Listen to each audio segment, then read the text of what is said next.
हलचल TV network और आप देख रहे हैं हलचल टीवी न्यूज़। हर हलचल पर नजर, हर हलचल की खबर।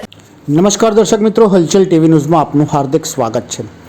લોકસભા સામાન્ય ચૂંટણીની મતદાન પ્રક્રિયામાં આણંદ મતદાર વિભાગમાં યુવાઓ, મહિલાઓ, વૃદ્ધ, દિવ્યાંગજનો અને સગર્ભા મહિલાઓ પણ મતદાન કરી તેમની ફરજ નિભાવી રહ્યા છે। ત્યારે મતદાનના આ મહાપર્વમાં કરમસદ શહેરના કેબી પટેલ કુમાર શાળામાં બૂથ નંબર 220માં પૂર્વ સાંસદ દિલીપભાઈ પટેલે મતદાન કર્યું।